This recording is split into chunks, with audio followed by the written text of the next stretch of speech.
Hi everyone, it's Stephen Downs here again with Ethics, Analytics, and the Duty of Care. Today we're going to look at some objections to care theory as we wind down our look at the ethics of care in Module 6. We're just sort of making that transition from 6 to 7, but I want to cover this as part of the loose ends that need to be looked at before we move on specifically to the decisions that we make in analytics and AI. So I don't want to linger a long time on this, so we're going to scoop through a bunch of these objections relatively briskly, although you can look at them in more detail. And one of the things that they actually show us is the range and the breadth of discussion that has taken place in the last 30 years or so on care theory.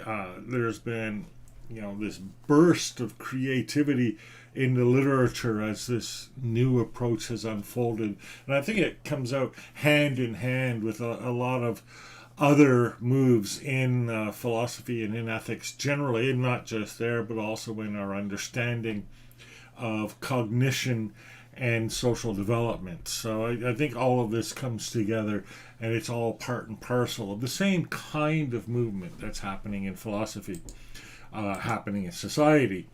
The objections here are drawn from the wider literature, and especially I've drawn a number almost point for point from the Internet Encyclopedia of Philosophy. And I'm not really happy with how they've actually sketched out these objections, but I'll point to some of my criticisms of the way they're phrased, as well as what I think the responses are. And also, too, the approach of offering objections to care theory actually, as I say here, positions the theory of care as a traditional philosophical theory that demands argumentation and defense. And I don't think that really reflects the basis from which ethics of care theory is drawn. It's not being presented as a theory alongside, shall we say, utilitarianism or contract theory or virtue ethics as another one of these choices that you would argue about. I think the perspective it offers is different, and so just treating it as one more candidate that we argue about is misdirected. And I would make the same comments about, for example, a connectivist approach to learning, which is often positioned as one more theory that you can choose after, say, instructivism or constructivism or whatever, behaviorism. Well, yeah, so just pick your theory and argue for it. No, that's not how it works. All right, so the first objection and is based on quote-unquote women's nature. And just for the record, I did a search on Google, an image search for women's nature, and I actually put the link in here because I got a whole pile of images, of which the image I used here is characteristic. And so the criticism is that an ethics of care linked to, quote, women's nature, unquote, is something that calls upon and reinforces gender-based stereotypes. Think of the reference to things like women's intuition, or women as having softer, more caring kinds of feelings rather than the rational, objective, hard-edged thinking of men, etc. And even if it's true, Tong and Williams write, it may still be epistemologically, that's a terrible word, it should be epistemologically, ethically, and politically imprudent to associate women with the value of care. And this is the sort of argument, that's based on how your opponents perceive you. Socialists hear this all the time. You shouldn't argue for full-fledged socialism because the people who oppose socialism will just find this as a caricature way of thinking about socialism. Well, that may be true, but the definition of socialism isn't dependent on what opponents of socialism think, and neither should the definition of an ethics of care be defined by what opponents to an ethics of care might think. Another objection is based on under the heading of employment objections and calls us to think of two separate and distinct expression of feelings by people who are in caring or service working occupations, between real feelings and inauthentic feelings. And this comes up when the employee is required, as part of the duties of the job, to force their own feelings into the background. It's kind of a version of the customer is always right. I think there's a point to this, in the sense that it really is not reasonable to ask that the two sets of feelings converge so that your real feelings are the same as your quote-unquote inauthentic feelings. Nonetheless, it's probably true that the best care workers or the best service workers are those who genuinely feel a fondness and an affinity for their customers, even though the circumstances might make it the case that they don't. But I don't see any of this as an objection to an ethics of care particularly, because I don't think there are real and inauthentic feelings. If you have a feeling, you have a feeling. If you are motivated to provide care, you are motivated to provide care. A job responsibility may impose behaviors on you, like fake smiles, but it can't impose feelings on you. So I don't think that we can draw this distinction that this objection is based on. In the Internet Encyclopedia of Philosophy, it leads off the section on criticisms of care ethics with care ethics as slave morality. Now, this is a concept that was developed originally by Nietzsche, and if you look online for it, you find quite a bit of references to Nietzsche and some really telling quotes, which I thought about putting in here, but I figured I'd leave that as an exercise for you. But the idea is that a people, whatever people that is oppressed, tends to develop a morality that reaffirms subservient traits as values.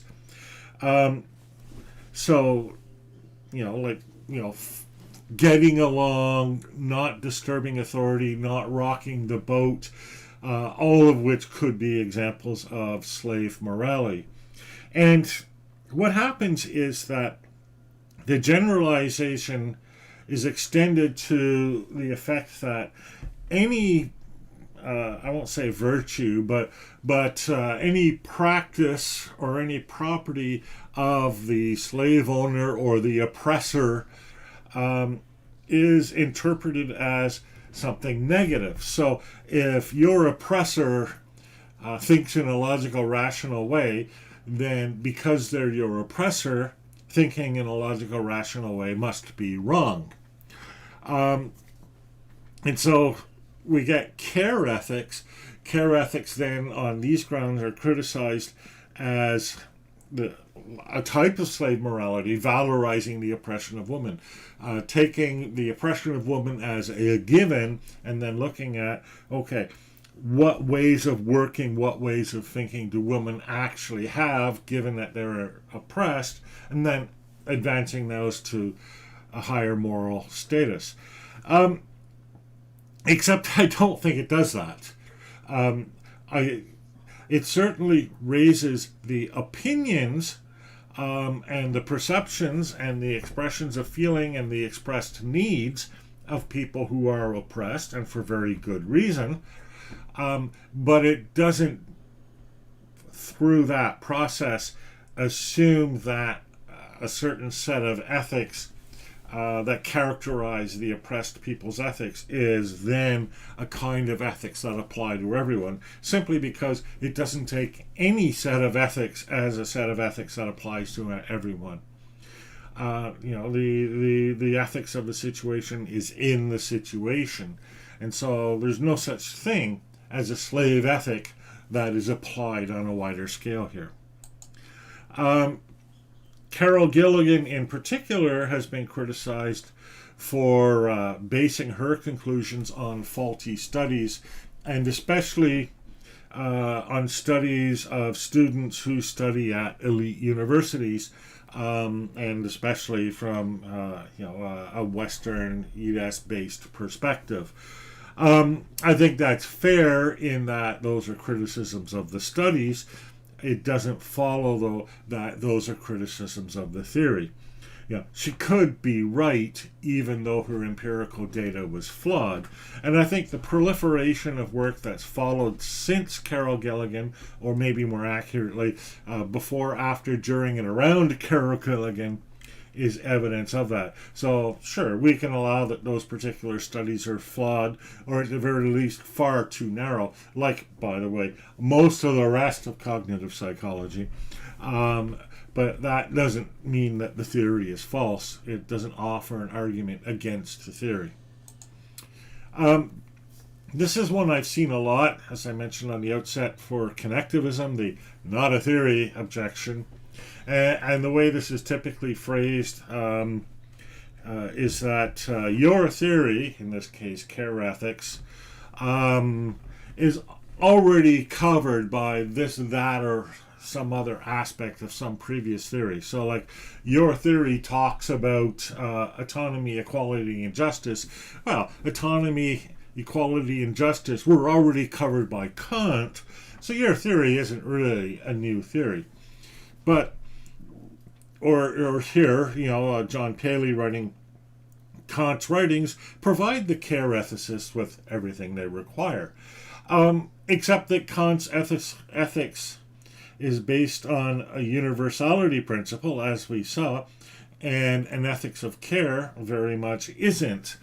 And so the way these principles, such as autonomy, equality, and justice, instantiate is going to be different. In Kant, equality, for example, is going to have to be something that can be applied in the same way to every person throughout society, in the past, in the future, whatever. But in an ethics of care, equality is something that is applied differently in each individual circumstance in which it comes up. It's defined differently, it's applied differently, the effects are evaluated differently. So it's not enough simply to say, well, they have the same words in common, so it's the same theory.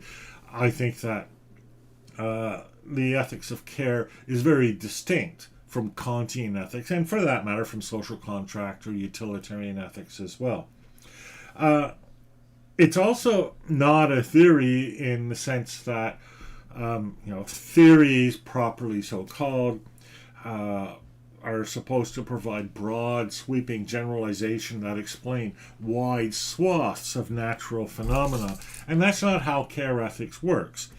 I mean, we could, if we really wanted to, describe care ethics in a few succinct sentences, and we've done that already, that could be adapted for every situation. But these sentences, so construed, are kind of hollow and empty, because we actually really do need to know the scenario.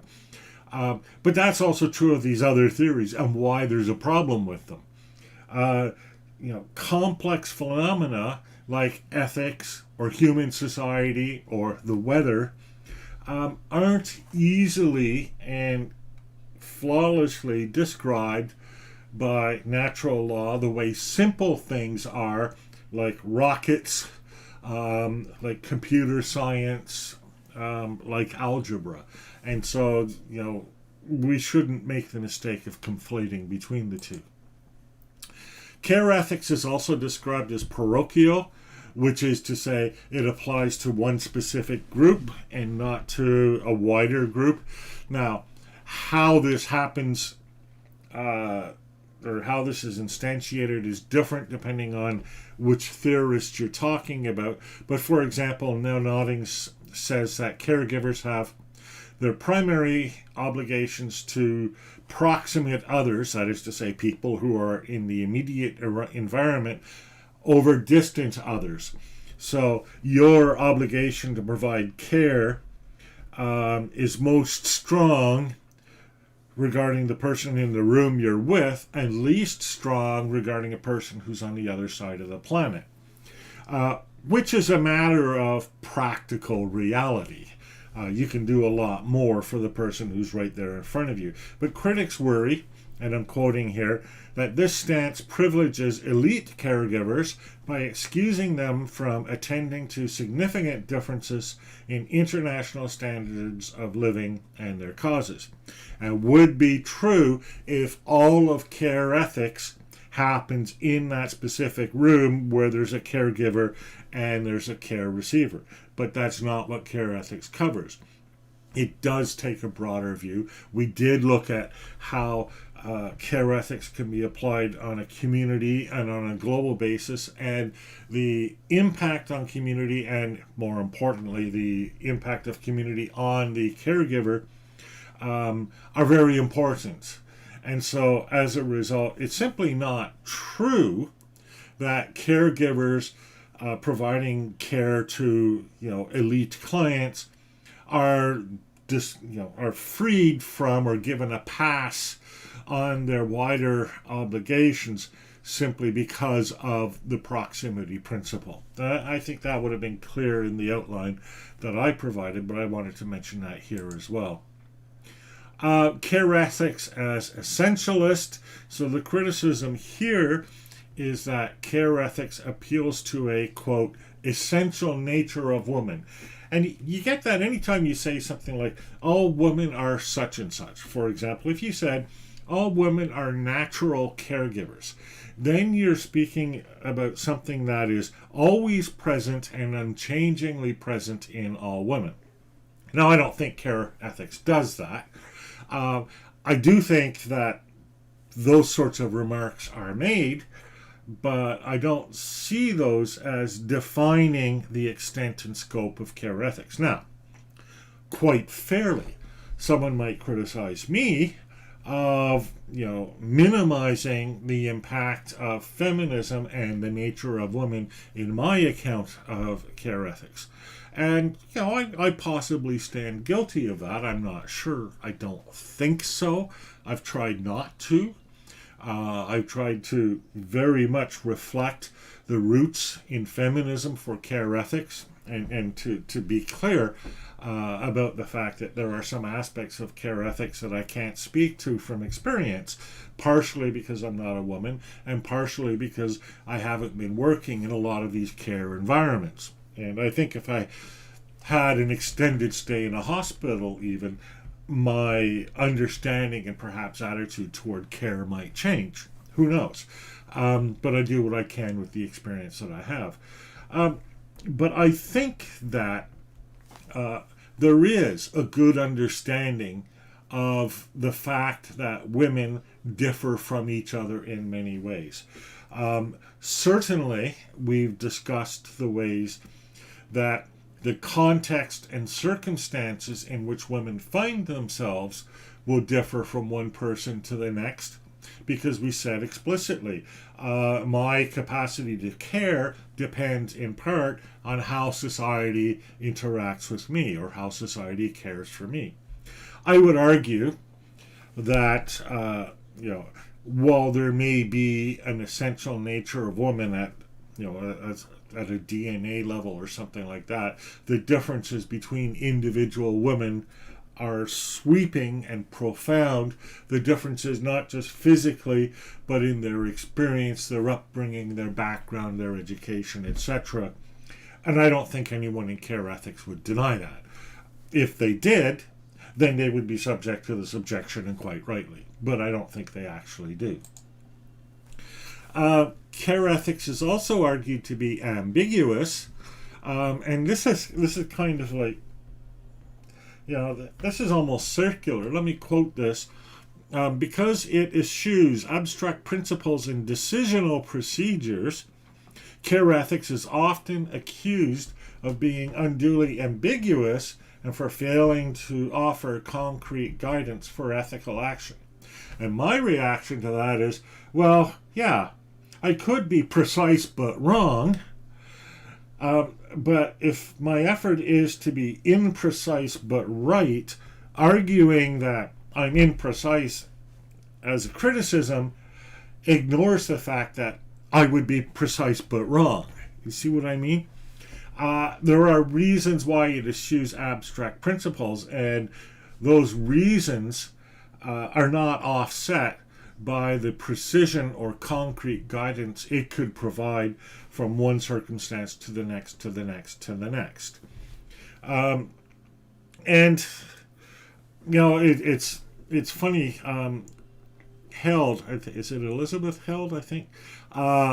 Here is noted as spending several chapters refuting claims that care is anti-universalist and cannot serve as an ethical theory.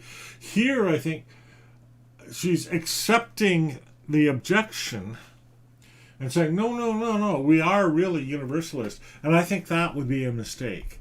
I would resist the claim that care is universalist and go for making good decisions as opposed to making consistent or rule-based or fully guided or concrete decisions. That would be my take anyways. Here we have an objection, and you know, there's a number of these objections are expressed in the form of feelings this or feelings that, and I want to get out in front of that by saying I don't see ethics of care as being based around a concept or theory of feelings particularly. It's based on a concept of sentiment perhaps, but that's distinct, and I'm actually going to talk about that more in the next video when I discuss Hume's theory of sentiment. But it's not, as they say, mere feelings, right? It's not intuitions, hunches, or any of these stereotypical descriptions. I, if pressed, would describe it as instances of recognition. The carer is able to recognize the need on the part of the care receiver, or to recognize the injustice, especially when they speak to the caregiver and express what their need is. So it's not simply that, carer ethics is all about compassion and empathy and all of that. No, that's not the case. Now, the more serious thing here is that the concepts, whatever they may be, can be used as justification for great violence.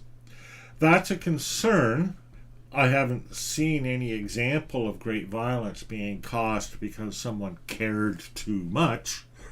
But, if your natural inclination to think of caring as something as emotional, non-rational, unrestrained, then you can imagine somebody flying into a range and going and causing great violence.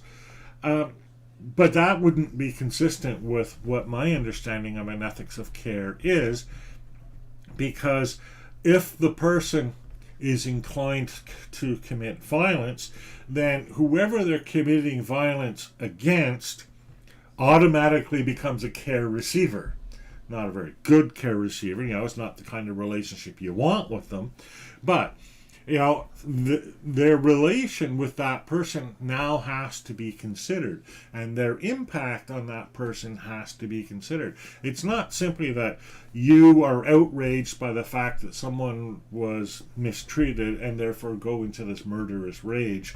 The very fact of going into a murderous rage is going to have a wider impact across society. And an ethics of care would argue that you think about that first before you do any such thing. And we'll find that murderous rages are not justified or not sanctioned by, I think, any interpretation of a care ethics that I can think of.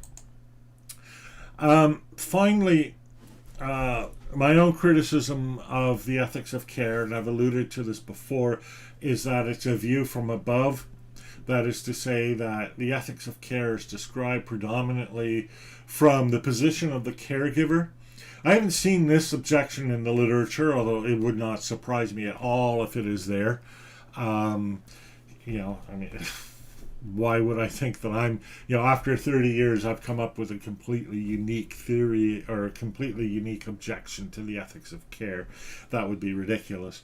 But I think we can say something like, the needs expressed or otherwise of the cared for might be much more pragmatic than the needs as perceived by and described by the ethics of care. And we see that a lot in actual concrete social situations where the people who are trying to provide social reform and social change and justice and equity and all of that come to a population, an oppressed population, arguably in need of these things, and the oppressed population says something like, whoa, I don't need any of that. I need food on the table. I need job security and better health care.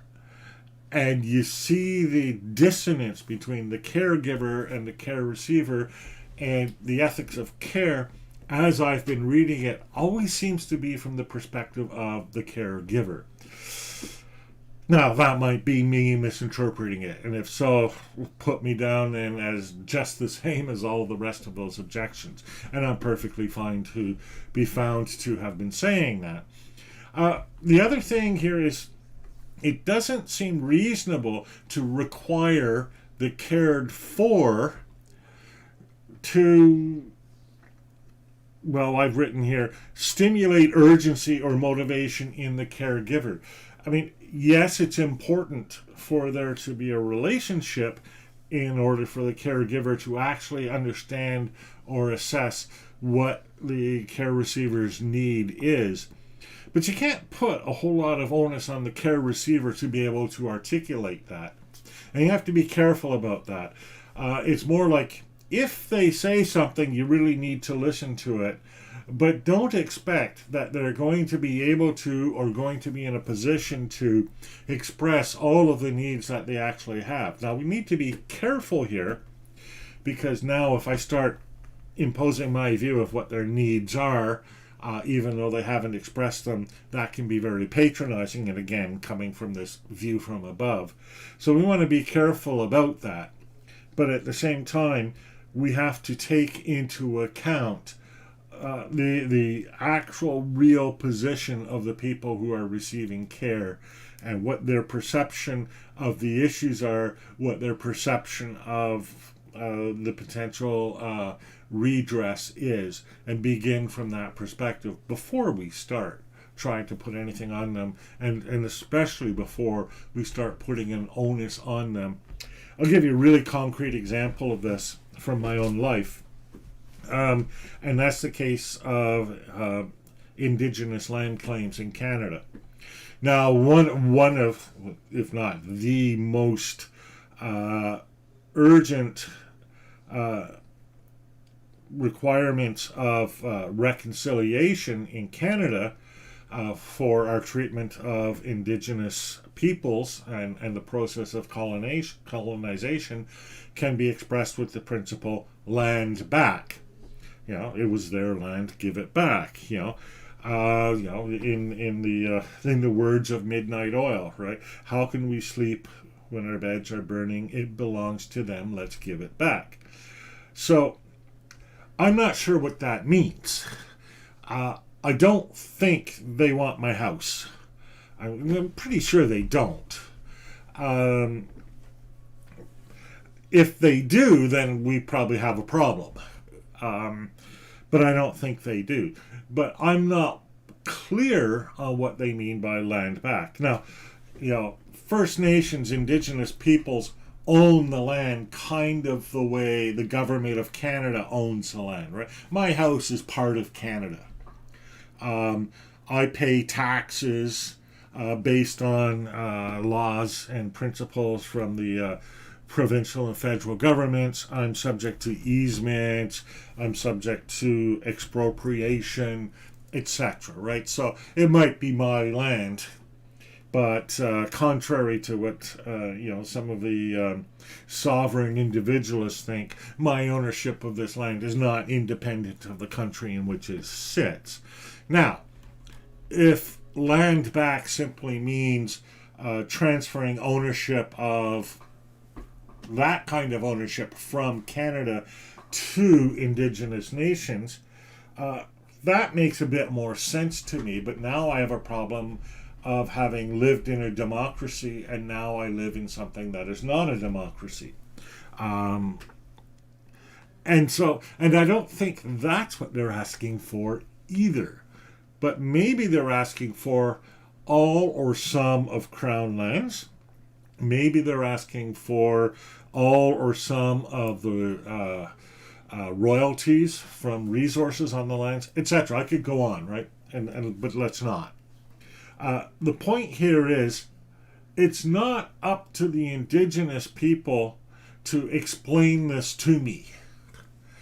And, the way I've just put it, it really, it's like I should just go to one of them and say, well, what do you mean by land back, right? But they're not in a position to do that because there's 20 million of me and far fewer of them. And it takes a lot of explaining. So the obligation on me, the descendant of former colonizers, or more accurately, the descendant of former Irish refugees from English colonization, that's a whole separate issue. The onus is on me to determine as best I can, by talking with them when I can, or listening to them when they speak, and then doing whatever I can in good faith to make good on that requirement of land back. But it's not all on them. And it's not all on the cared for to create this urgency and motivation on the part of the carer. Now, I think care ethics probably respects that. But to the extent that it doesn't, that would be a criticism. Anyhow, that's it for this video. Next up will be a discussion of David Hume and the idea of morality or ethics as a sentiment. And I think there we can begin to make some real progress in bringing together some of the stuff that we've been talking about on ethics and some of the stuff that we've been talking about on analytics and AI in the field of learning, bringing all those together. I'm Stephen Downs. Thanks a lot for listening to me. Aren't you happy it's a half-hour video? Talk to you next time.